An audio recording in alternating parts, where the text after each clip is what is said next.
Good evening. I'm sure we're all very concerned about what the brewing trade war between Australia and the US means, but worry not, because I'm a fourth-year economics student, so I have all the answers.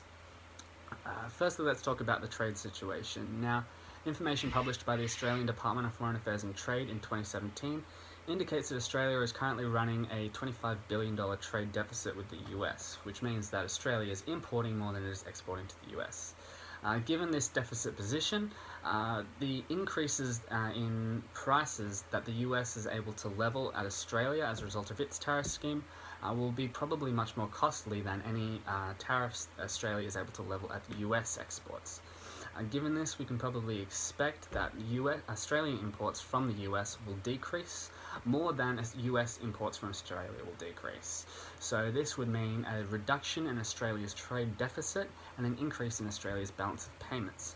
But this is not all a good thing, because in terms of the sectoral impact in Australia's economy, while certain sectors like the Tim Tams in Australia would benefit from this tariff system, other sectors like the Australian meats and agricultural sector, which is highly dependent upon the US as an export market for its beef, would be significantly impacted, and the costs in the agricultural sector would probably outweigh the benefits found in other sectors like in Tim Tams.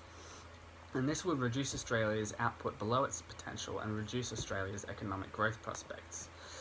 Generally, trade wars are also very costly. So from the Australian perspective, the increased cost of US imports would probably create further inflationary pressures. Relative to each other, the Australian and the US dollar might not change much, but in the broader global system, both could be expected to weaken. And lastly, in terms of social impacts, these changes would likely increase unemployment in both countries, in Australia particularly in that agricultural sector. And we can expect that since there is increased unemployment in the agricultural sector in particular, this would disproportionately impact urban Australia rather than, disproportionately impact rural Australia rather than urban Australian centres.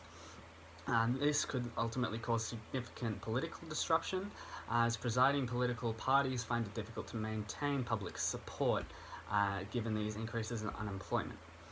And finally, the increases in unemployment would mean more people depending upon social safety nets and welfare systems. This would make an increased cost for the Australian government, meaning an increase in its budgetary deficit, increase in its foreign borrowing, and thus further current account deficits in the long term. Thank you.